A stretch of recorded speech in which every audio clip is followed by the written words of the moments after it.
तो ऐसे ही एक हमारे जगत वाले भाई हैं फेसबुक पर, लोगर राणा जी का ये सवाल है जो मैंने स्क्रीनशॉट में लिया हुआ है। लोगर राणा जी फेसबुक पर कमेंट्स के माध्यम से सवाल कर रहे हैं।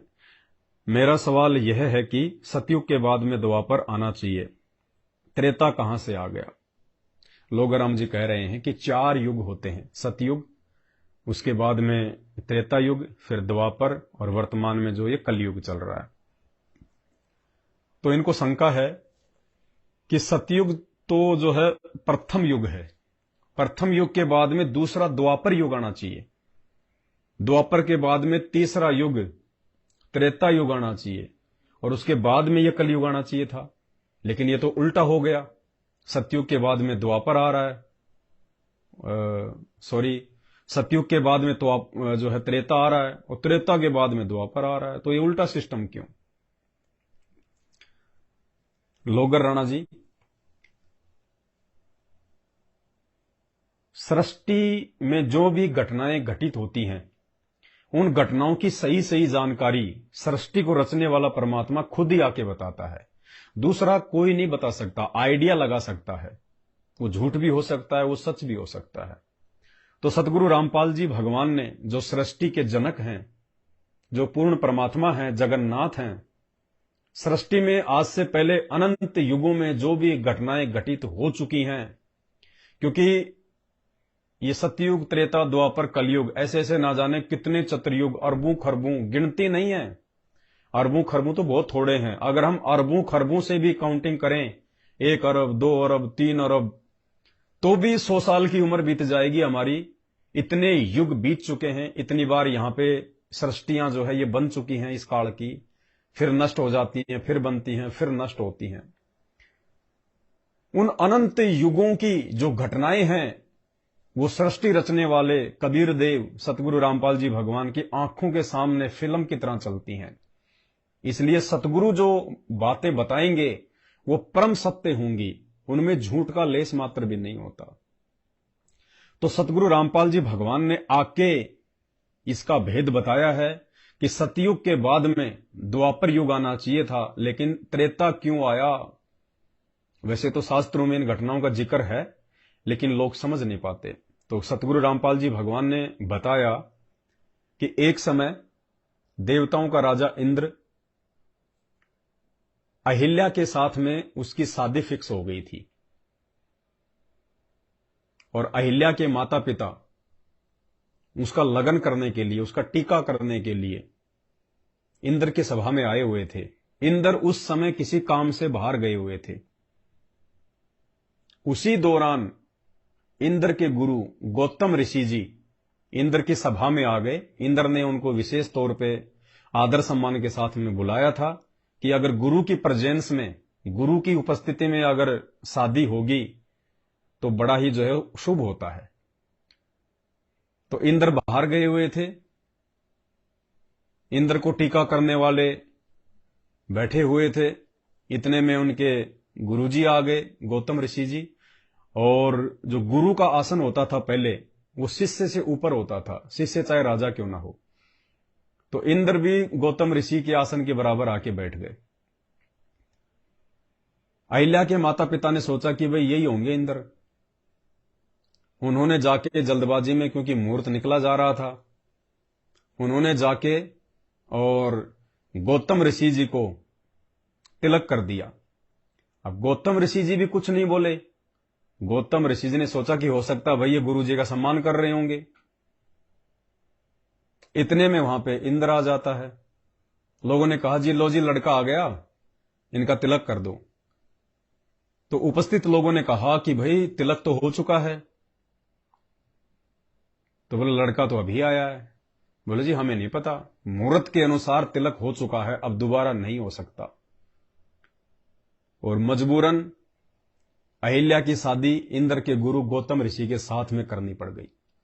गौतम जी अपनी पत्नी अहिल्या को लेके इंद्रलोक से वापस आ गए धरती पे, जहां भी अपने आश्रम में रहते थे, अपनी कुटिया में। अब देवताओं का राजा इंद्र, उसके मन में यह दोष पैदा हो गया। उसके मन में यह बात खटक गई कि अहिल्या तो मेरी पत्नी थी, और ये तो मेरे गुरुजी की ब्याही गई। तो उसके मन में एक बकवाद हमेशा चलती रही कि मैं अहिल्या के साथ में भोग विलास करूं, अहिल्या के साथ में भोग विलास करूं।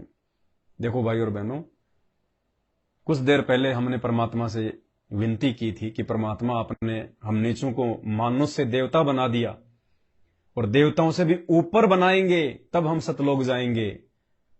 खाली देवता बनके हम मोक्ष प्राप्त नहीं कर सकते, देवताओं जैसे बनके मोक्ष प्राप्त नहीं कर सकते। 33 करोड़ देव देवताओं का राजा है इंद्र, सुप्रीम देवता, और उसके मन में कितनी भयंकर गंध भरी पड़ी। उसके मन में विषय वासना भोग विलास के प्रति कितनी इच्छा, कितनी रुचि। अपने गुरु की पत्नी के ऊपर बदनीयत करके बैठा है। आम इंसान धरती पर भी अपने गुरु की पत्नी या अपने गुरु के बच्चों के विषय में ऐसा नहीं सोचेगा, और वो देवताओं का राजा, सोचिए उनका कितना घटिया आचरण होगा, कितने निम्न स्तर के इन देवलोक में निवास करने वाले देवताओं का ये चरित्र है। जिन देव देवताओं की हम पूजा करते हैं, जिनको हम मंदिरों में बैठाते हैं, जिनके आगे हम दीपक जलाते हैं, ये पूजा के योग्य नहीं है। गीता जी मना कर रही है, ब्रह्मा विष्णु महेश के लिए गीता जी मना कर रही है। गुरुदेव ने हमें गीता जी अध्याय नंबर 7 श्लोक नंबर 12 से 15 बताया। ये काल ब्रह्म गीता का ज्ञान देते समय कह रहा है कि जो तीनों गुणों की पूजा करते हैं, ब्रह्मा विष्णु महेश की, रजोगुण ब्रह्मा, शतोगुण विष्णु, तमोगुण शिव जी, कहते हैं वो मनुष्यों में नीच दूषित कर्म करने वाले, राक्षस स्वभाव को धारण किए हुए मनुष्यों में मूढ़ मेरी भी भक्ति नहीं करते। यानी ब्रह्मा विष्णु महेश तक की भक्ति करने वालों को 4 गालियां दी हैं काल ने, क्योंकि ब्रह्मा विष्णु महेश का आचरण भी हम सबके सामने है। ब्रह्मा जी ने खुद भरी सभा में सभी देवताओं के सामने काम वासना से, रजोगुण से प्रभावित होके अपनी ही बेटी को, सरस्वती को, बदनीयत से पीछे से बाहों में जकड़ लिया। सभा में उपस्थित शंकर भगवान ने उसी समय अपने त्रिशूल से ब्रह्मा जी का एक सिर काट दिया। पहले इनके 5 सिर बताए गुरुदेव भगवान ने, शंकर जी ने उसी कारण से उसका एक सिर काट दिया। उसके बाद में ये चतुरानन कहलाए, पहले ये पंचानन थे। तो ऐसे दुष्ट कर्म जब 21 ब्रह्मांड की सृष्टि को पैदा करने वाला ये ब्रह्मा कर सकता है, तो उसी ब्रह्मा से उत्पन्न ये देवी देवता, दानव, मानव, यक्ष, गंधर्व, किन्नर और ये आम प्राणी, इंसान, इनका क्या चरित्र होगा। विष्णु जी को आप देख लीजिए, श्री कृष्ण रूप में आए तो उन्होंने कितने कुकर्म किए। उन्होंने कुब्जा के साथ में श्री सुधा सागर में 12वें अध्याय में स्पष्ट लिखा हुआ है, पेज नंबर 540 पर, उन्होंने कुब्जा के साथ में क्या किया। पहले कुब्जा का रोग ठीक किया, उसके बाद में उनके साथ में व्यभिचार किया। परमात्मा ने बताया एक होता है बलात्कार, एक होता है व्यभिचार। बहुत सारे भाई बहन ये सवाल खड़े करते हैं कि तुम्हारे गुरुदेव संत रामपाल जी तो बलात्कारी हैं, बलात्कार के मुकदमे में जेल में हैं। भाई और बहनों, आंखें खोलो, परमात्मा के आसपास भी विषय विकार नहीं होते। परमात्मा तीनों गुणों से दूर होता है। तुम्हें बलात्कार की परिभाषा का ही नहीं पता, तुम्हें तो व्यभिचार का ही नहीं पता। श्री कृष्ण जी ने पहले तो जब वो अपने भाई बलराम के साथ में जा रहा था, रास्ते में उसको कुब्जा मिली, और कुब्जा जो है वो कंस की विशेष दासी थी। उसके ऊपर वो मालिश किया करती थी, उसकी सुंदर थी, लेकिन उसकी जो कमर थी उसमें कुबड़ था, वो झुक के चला करती थी। तो श्री कृष्ण जी ने, क्योंकि 3 लोक के स्वामी है, इतनी शक्ति तो है इनके अंदर, और उस कुब्जा का ये प्रारब्ध था कि उसको श्री कृष्ण जी के माध्यम से ही ठीक होना था। तो श्री कृष्ण जी ने उसकी कमर पे थप्पी मार के, आशीर्वाद मार के उसी समय उसको ठीक कर दिया। वो सीधी खड़ी हो गई। और सुधा सागर में भाई और बहनों, उसके बाद में जब वो सीधी खड़ी हो गई कुब्जा, सुधा सागर जैसे इस ग्रंथ में लिखने वाले को भी शर्म नहीं आई। उसके नितंब ऐसे थे, उसका आगे से ऐसा था, इतनी हष्ट पुष्ट हो गई, इतनी सुंदर हो गई, इतना घटिया जो है उसका वर्णन कर रखा है। और वो श्री कृष्ण जी के ऊपर मोहित हो गई और मुस्कुरा के तिरछी नजर से श्री कृष्ण जी को उसने निमंत्रण दिया कि मेरे घर कब आओगे, मैं आपके इंतजार में बैठी हूं। उस समय तो श्री कृष्ण जी की मजबूरी थी, वरना वो तो उसी समय उनके पीछे पीछे हो लेते, लेकिन उस समय उनका भाई बलराम उनके साथ में था, इसलिए शर्मा शर्मी के कारण अपने भाई बलराम को कहीं छोड़ के उसके बाद में श्री कृष्ण अकेला कुब्जा के घर पे गया व्यभिचार करने, भोग विलास करने, और उन्होंने कुब्जा के साथ में रंगरेलियां मनाई, कुकर्म किया उन्होंने। ये पूजा के योग्य हैं, इनकी पूजा करनी चाहिए, इनको हम दरबार में लगा के रखते हैं, इनके आगे हम दीपक जलाते हैं। अरे जिसकी हम पूजा करते हैं उसके गुण, उसका स्वभाव हमारे अंदर आना चाहिए, और यही कारण है पूरी दुनिया व्यभिचारी बनी हुई है, किसी को सद्बुद्धि नहीं है। जिनको पूजोगे वैसा ही तो बनोगे। तो श्री कृष्ण जी ने व्यभिचार किया। व्यभिचार की परिभाषा संत रामपाल जी भगवान ने बताई। एक होता है बलात्कार। बलात्कार उसे कहते हैं जो बाई फोर्स किया जाता है, जबरन किया जाता है, किसी बहन बेटी की इच्छा के विरुद्ध किया जाता है, उसको कहते हैं बलात्कार। एक होता है व्यभिचार, जो किसी औरत की सहमति से किया जाता है, किसी औरत की रजामंदी से किया जाता है, उसको कहते हैं व्यभिचार। यदि आपकी शादी हो चुकी है और उसके बावजूद भी यदि कोई औरत आपके साथ में शारीरिक संबंध बनाती है और अपने नालायकी के चलते, अपने अज्ञान के चलते, यदि अपनी पत्नी के रहते सहते आप उसके साथ में भोग विलास करते हैं, शारीरिक संबंध बनाते हैं, तो उसको कहते हैं व्यभिचार। वो बलात्कार नहीं होता, वो व्यभिचार होता है, जो बलात्कार से भी भयंकर है। दूसरा, यदि आपकी शादी नहीं हुई है और शादी से पूर्व यदि आप किसी लड़की के साथ में, किसी औरत के साथ में शारीरिक संबंध बनाते हैं, वो भी व्यभिचार में आता है। तो श्री कृष्ण जी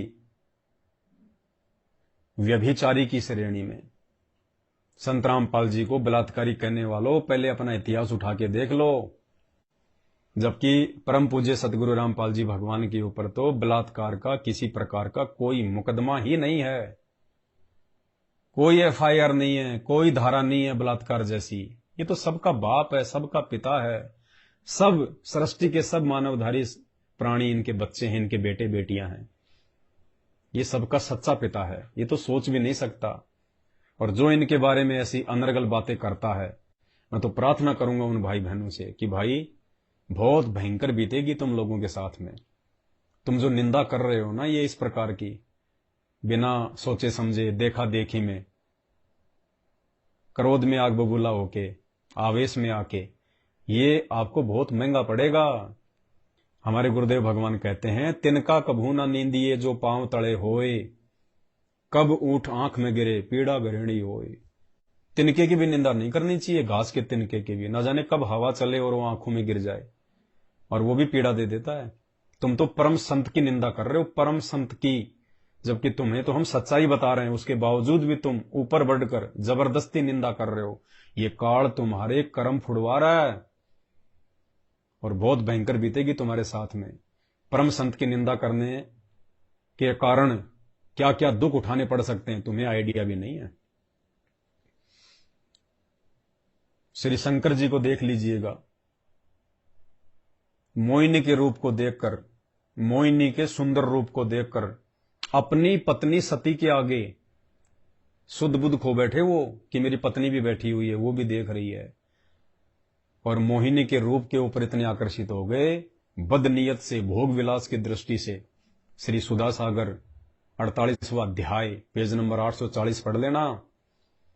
उन्होंने पीछे से बांध भर ली और वो इतने विषय वासना में, इसने इतने विषय वासना में ग्रस्त हो गए। सुधा सागर में लिखा हुआ है, शंकर जी का वीर्यपात हो गया, वीर्यपात।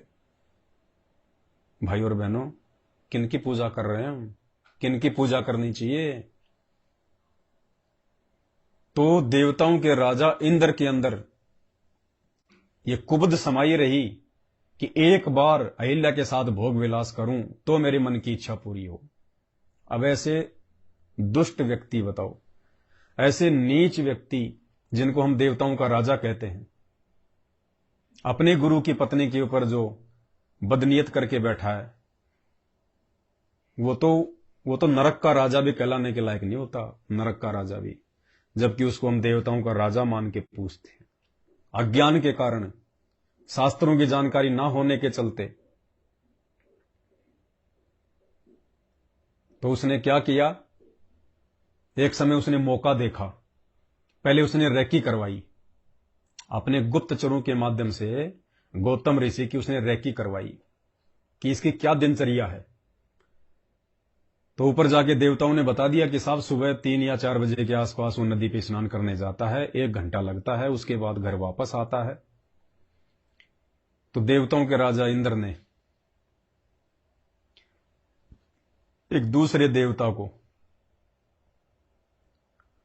चंद्र देवता को, शुक्ल नाम के देवता को अपने साथ में लिया।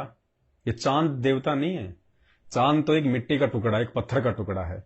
चांद के ऊपर जिसका कंट्रोल है वो है चंद्र देवता, वो शुक्ल नाम का देवता है।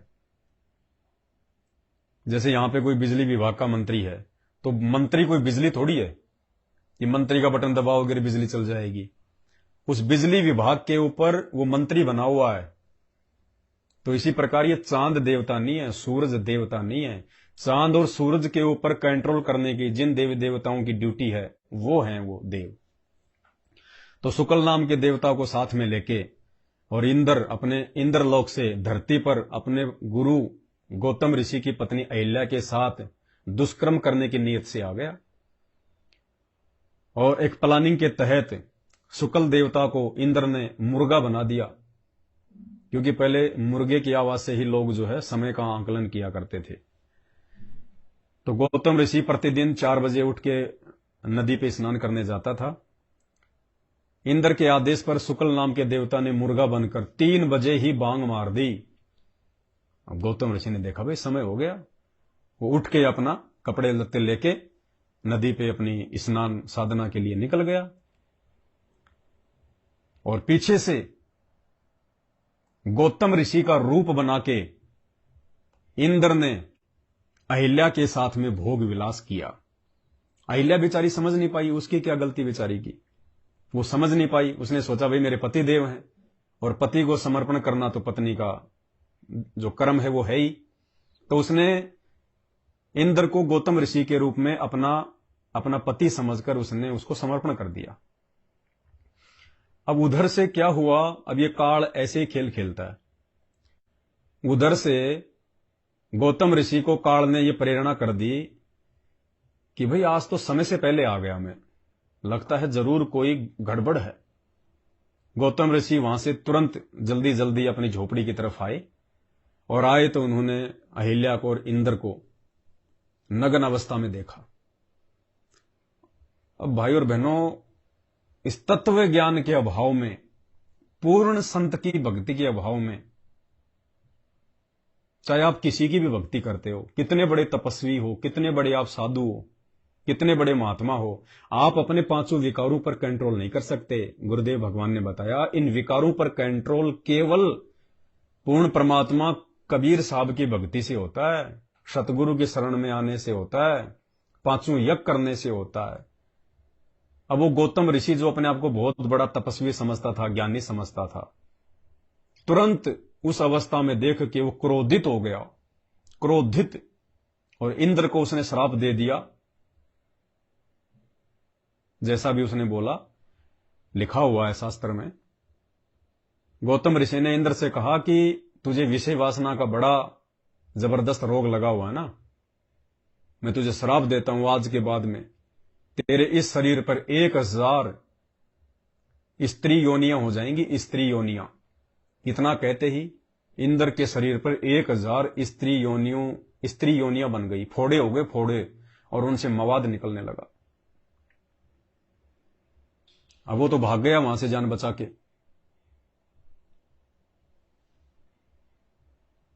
और अहिल्या को गौतम ऋषि ने क्रोधित होकर श्राप दे दिया कि तू पत्थर की बनेगी, पत्थर की। उसके बाद में अहिल्या ने उनसे प्रार्थना की कि पतिदेव मेरी बात तो सुन लो, आपने श्राप तो दे दिया मुझे, लेकिन कम से कम मेरी बात तो सुन लो। मेरी क्या गलती थी? मेरी क्या गलती? मैं कोई तपस्विनी नहीं, मेरे पास में कोई दिव्य दृष्टि नहीं। ये दुष्ट इंद्र आपका रूप बना के मेरे पास में आया था, मैंने तो आपको समझ के समर्पण कर दिया, इसमें मेरी क्या गलती? तो बाद में फिर उसको बुद्धि ठिकाने आई कि हाँ भाई बात तो सही है, अहिल्या की बेचारी की क्या गलती थी, वो दुष्ट मेरा रूप बना के आया था। तो उसने कहा कि भाई अहिल्या, अब जो वचन मेरे मुंह से निकल गया वो निकल गया, इसको तो कोई टाल नहीं सकता, पत्थर की तो बनेगी। यहां सतगुरु रामपाल जी भगवान कहते हैं अगर उसको तत्व ज्ञान होता तो वो क्रोधित नहीं होता। भगत फिर जो है वो क्रोध में नहीं आता, चाहे कैसी भी समस्या हो। भगत विचार करता फिर उस बात पे कि भाई ये ऐसा क्यों बना। गौतम ऋषि को अगर ये तत्व ज्ञान होता, किसी जो है वो पूर्ण संत साधु की उसको शरण प्राप्त होती, तो वो गुस्सा नहीं करता, ना वो इंद्र को श्राप देता। इंद्र ने तो जैसा कर्म किया उसका कर्म विधि के विधान अनुसार उसको वैसे भी भोगना ही भोगना था। गौतम ऋषि ने जल्दबाजी में उसको श्राप देके अपनी भक्ति का नाश कर लिया। और यदि उसको पूर्ण ज्ञान होता तो भगत के अंदर साधुता आती है, नम्रता आती है, शील संतोष विवेक दया अक्षमा के भाव आते हैं भक्ति से। लेकिन इस काल की भक्ति से नहीं आते, सतगुरु की भक्ति से आते हैं। तो गुरुदेव ने बताया कि अगर गौतम ऋषि को अगर तत्व ज्ञान प्राप्त होता तो वो गुस्सा नहीं करता और अपनी पत्नी से पूछता कि भाई आप ऐसी तो नहीं थी, आज से पहले तो आपकी ऐसी कोई शिकायत नहीं आई, मेरे अंदर ऐसी क्या कमी थी, मैंने आपको ऐसा कौन सा सुख नहीं दिया जो आपको किसी गैर पुरुष की आवश्यकता पड़ गई। प्यार से उसको समझाता, लेकिन आते तुरंत उसने श्राप दे दिया कि पत्थर की बनेगी, अपनी भक्ति बर्बाद कर ली। और बाद में फिर उसको बुद्धि आ गई कि हाँ मैंने तो गलत कर दिया, अहिल्या को ऐसा श्राप नहीं देना चाहिए था, इसके तो बेचारे की कोई गलती नहीं थी। फिर अहिल्या ने प्रार्थना की कि भगवान कुछ तो दया करो, मेरा कब उद्धार होगा, मैं कब पत्थर से स्त्री बनूंगी। तो गौतम ऋषि ने कहा कि भाई अभी ये सतयुग चल रहा है, सतयुग के बाद में द्वापर युग आएगा, द्वापर के बाद में जो है त्रेता युग आएगा, और त्रेता युग में नारद ऋषि के श्राप के कारण विष्णु रामचंद्र रूप में धरती पे आएगा और उसको श्राप लगेगा, उस श्राप के कारण वो धरती पे आएगा और उसके बाद में 14 साल का उसको वनवास भोगना पड़ेगा। उस वनवास के दौरान जिस जगह पे तू पत्थर की बनी होगी वहां पे वो अपनी चप्पलें झाड़ेगा, अपनी खड़ाऊ झाड़ेगा, और जब तेरे ऊपर वो अपनी खड़ाऊ रखेगा, चप्पल रखेगा, तब तू पत्थर से वापस स्त्री बनेगी।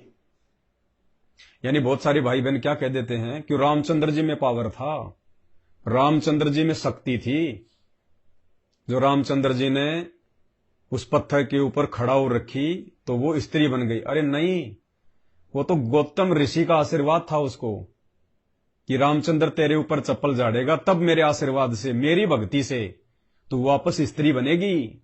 रामचंद्र जी की शक्ति से स्त्री नहीं बनी थी, गौतम ऋषि के आशीर्वाद के कारण और उस श्राप के कारण रामचंद्र जी को तो वैसी जो है वो क्रिया करनी पड़ी। उस क्रिया का लाभ गौतम ऋषि की भक्ति से जो है उसको मिला था।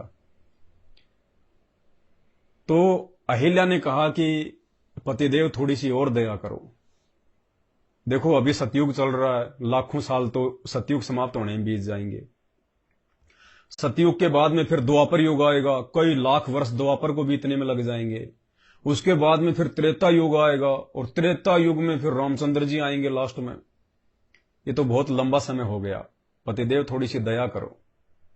तो गौतम ऋषि ने कहा था कि अहिल्या ठीक है, मेरे आशीर्वाद से, मेरी तपस्या से, मेरी भक्ति से मैं इतना कर सकता हूं, समय को मैं थोड़ा सा कम कर दूंगा और मेरी भक्ति के प्रताप से सतयुग के बाद में द्वापर ना आकर पहले त्रेता युग आ जाएगा।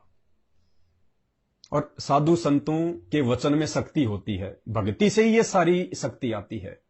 जैसे ये सृष्टि है, ये ब्रह्मांड है, ये परमात्मा की भक्ति से चल रहे हैं, परमात्मा की शक्ति से चल रहे हैं। पृथ्वी, जब आप चांद पर जाकर देखोगे पृथ्वी को तो गोल गोल आपको एक ग्लोब दिखाई देगा।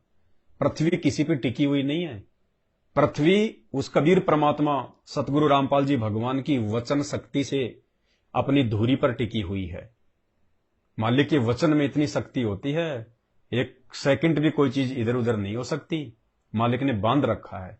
जब हम इस धरती से देख रहे हैं चांद को, सूरज को, तो ये गोल गोल ग्लोब से दिखाई दे रहे हैं।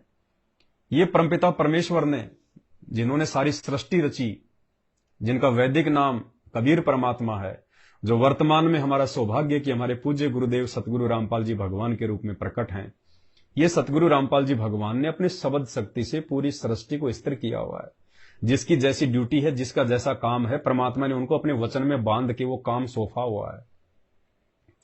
धरती कोई टिकी नहीं हुई किसी चीज के ऊपर। बैल पे टिक रही है, कूरम पे टिक रही है, शेषनाग पे टिक रही है, दुनिया भर के आडंबर। अरे धरती अगर शेषनाग के फण पे टिक रही है तो शेषनाग कहां टिक रहा? फिर वो भी बता दो, शेषनाग किस पे टिक रहा है? अब वो चांद पे जाके वैज्ञानिकों ने देखा कि धरती तो किसी पे नहीं टिक रही। लोग तो कहते थे कि शेषनाग पे टिक रही है। वहां जाने के बाद तो कोई शेषनाग दिखाई नहीं दे रहा, क्योंकि शेषनाग के फण पे अगर धरती टिक रही है तो शेषनाग जो धरती का इतना वजन उठा रहा है, धरती से तो मतलब बड़ा होना चाहिए। तो वैज्ञानिकों ने चांद पे जाके देखा कि खाली धरती दिखाई दे रही है, नीचे शेषनाग जी तो है ही नहीं, कहां गए?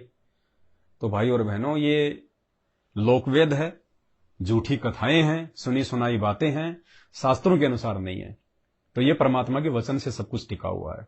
तो गौतम ऋषि के वचन की शक्ति से, उनकी भक्ति की शक्ति से, और सतयुग के बाद में द्वापर आना चाहिए था, लेकिन अहिल्या का उद्धार करने के लिए उन्होंने अहिल्या के ऊपर दया करके अपनी भक्ति की कमाई से गौतम ऋषि ने उसको आशीर्वाद दिया था कि सतयुग के बाद में जो है द्वापर युग ना आकर उससे पहले त्रेता युग आ जाएगा।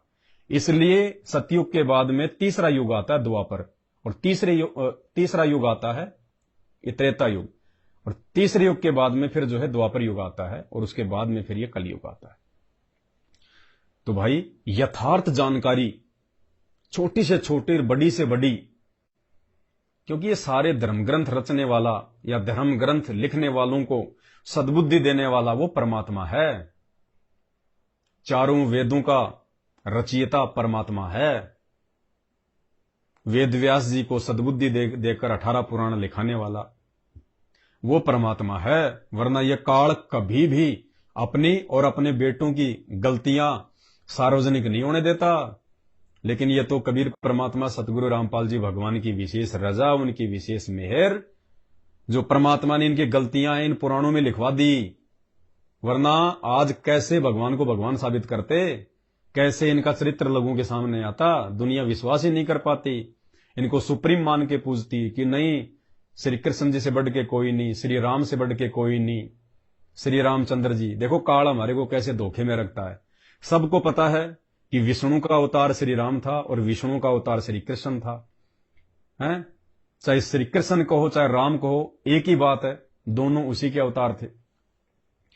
अब एक जीवन में तो उस काल ने श्री विष्णु को श्री रामचंद्र जी के माध्यम से केवल एक ही शादी करवाकर सीता के साथ में पत्नी व्रता घोषित कर दिया कि राम के जैसा पत्नी व्रता कोई नहीं। जबकि उस समय तो राजा कई कई शादियां करते थे। खुद रामचंद्र जी के पिता दशरथ की 4 रानियां थी, और भी राजा लोग सैकड़ों शादियां किया करते थे। खुद रामचंद्र जी का ससुर राजा जनक, मिथिला का नरेश, 10,000 रानियां थी उसके, राजा जनक के। और रामचंद्र जी ने सीता जी के अलावा दूसरी शादी नहीं की। जबकि रामचंद्र जी चाहते तो रावण को युद्ध में हरा के रावण की सारी पत्नियों को अपनी पत्नी बना सकते थे।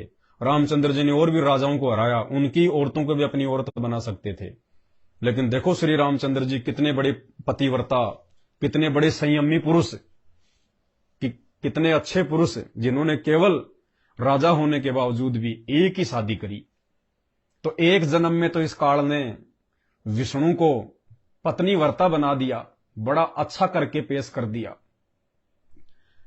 और उसी विष्णु को जब वो द्वापर युग में श्री कृष्ण के रूप में आया तो उसको व्यभिचारी बना दिया। व्यभिचारी एक नहीं, 8 तो खुद की पत्नियां, दिन रात भोग विलास में, 8 तो खुद की पत्नियां, और 16,100 एक राजा से युद्ध करके उसकी औरतों को अपनी औरत बना लिया। जो उस राजा ने कुछ एक को तो बंदी बना रखा था, उन औरतों को उस राजा की कैद से छुड़ा के श्री कृष्ण ने अपनी औरत बना लिया, उनके साथ में भोग विलास। और पता नहीं 1,73,000 कुछ बच्चे उन 16,000 औरतों से पैदा हुए थे। बताइए, एक जन्म में तो काल ने विष्णु को पतिव्रता बना दिया राम रूप में, और दूसरे जन्म में उसी विष्णु को श्री कृष्ण के रूप में व्यभिचारी बना दिया। सीमा ही नहीं, 16,108 रानियां। उसके बाद में कुब्जा के साथ किया वो अलग, गोपियों के साथ में जो किया करते थे वो अलग। व्यभिचार की सीमा ही नहीं, गंदेपन की सीमा ही नहीं, भोग विलास की सीमा ही नहीं। तो ये काल ऐसे जो इसके अधीन होता है, ये देवी देवता ब्रह्मा विष्णु महेश, इनका डमरू बजा के रखता है, इनका डमरू बजा के। तो भाई और बहनों, ये सद्बुद्धि परमपिता परमेश्वर सतगुरु रामपाल जी भगवान के तत्व ज्ञान से आ सकती है। इसलिए ये दुनिया के जितने भी साधु संत महात्मा मठाधीश, चारों शंकराचार्यों को सन 2009 में संत रामपाल जी ने बाकायदा लेटर लिखकर साधना टीवी चैनल और जागरण टीवी चैनल पर बाकायदा उनको इनविटेशन भिजवाया, एड लगवाई कि देखिए आप भी संत हैं और मैं भी एक छोटा मोटा संत हूं। और साधु संतों का मकसद होता है समाज को सही आध्यात्मिक मार्ग बताना, सही दिशा प्रदान करना, ताकि लक्ष्य 84 से छूट के उनकी आत्मा का कल्याण हो, मोक्ष हो। तो जब हम सब साधु संतों का मकसद एक ही है, तो हम लोग अलग अलग अपनी डफली क्यों पीट रहे हैं? कहीं ऐसा तो नहीं कि हम साधु संत लोग भक्ति मार्ग से हटकर और अपनी रोजी रोटी तक सीमित हो गए, अपने अपने मनमुखी मंत्र बताने लग गए, मनमुखी साधना बताने लग गए। किसी भी साधु संत की सेम मंत्र नहीं है। किसी के पास ले जाओ, कोई तो क्या मंत्र दे रहा है, कोई क्या मंत्र दे रहा है। अरे किसी के पेट में दर्द है तो टैबलेट एक ही काम आएगी। अगर पेट में दर्द है तो एक ही प्रकार की टैबलेट से वो पेट का दर्द ठीक होगा। अब कोई डॉक्टर तो कोई दवाई दे रहा है, कोई डॉक्टर कोई दवाई दे रहा है, तो भाई वो डॉक्टर नहीं है, उल्टा रोग बढ़ा देंगे। तो परम पूज्य सतगुरु रामपाल जी भगवान ने कहा कि भाई आप भी साधु और मैं भी साधु, और साधुओं का मकसद होता है समाज को सही दिशा देना। तो आओ हम लोग ज्ञान चर्चा करते हैं, शास्त्रों के अनुसार चर्चा करते हैं, क्योंकि भक्ति और भगवान की जानकारी शास्त्रों में है। देखो, ना तो कोई श्री राम से मिल के आया, ना कोई श्री कृष्ण से मिल के आया।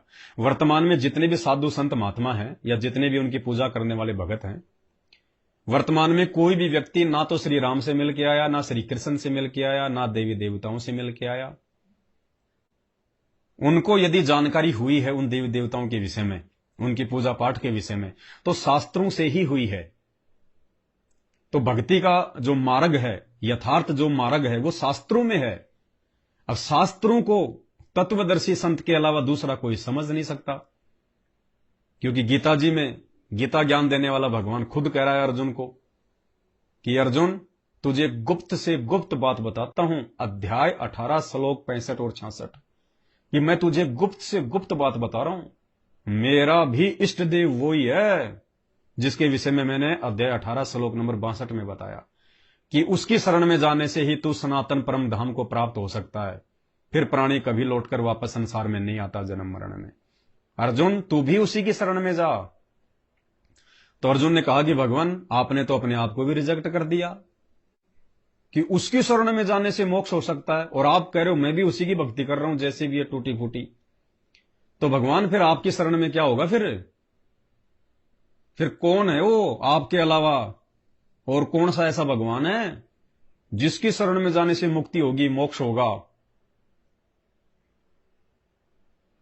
तो गीता ज्ञान देने वाले ने अर्जुन को कहा कि उसकी जानकारी देने वाला वो संत, वो तत्वदर्शी महात्मा, गीता अध्याय नंबर 4 श्लोक नंबर 34 में मिलेगा। गीता अध्याय 4 श्लोक नंबर 34 में फिर कहा है कि उस तत्व ज्ञान की प्राप्ति के लिए, उस परमात्म ज्ञान की संपूर्ण प्राप्ति के लिए तू उन तत्वदर्शी ज्ञानियों के पास जा, सरलता पूर्वक उनको दंडवत प्रणाम कर, छल कपट से दूर होकर उनकी सेवा कर, फिर तुझे वो परमात्म ज्ञान जानने वाला तत्वदर्शी संत तुझे परमात्म ज्ञान की जानकारी देगा। उसके अनुसार भक्ति कर, तब तेरा जन्म मरण का ये रोग ठीक होगा।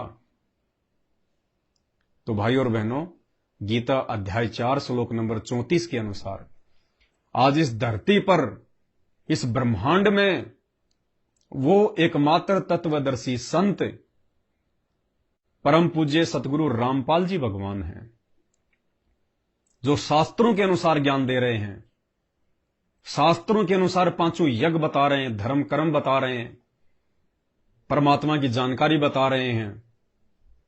वरना आप खुद विचार कर लीजिए, धरती तो छोड़िए, पूरा विश्व तो छोड़िए, 21 ब्रह्मांड में, 7 दीप 9 खंड में, सप्तपुरी में, किसी भी लोक में धर्म शास्त्रों को दिखाकर उनका निष्कर्ष निकालकर इन धर्म शास्त्रों के अनुसार साधना देने वाला संत 4 युगों में कोई पैदा नहीं हुआ। पैदा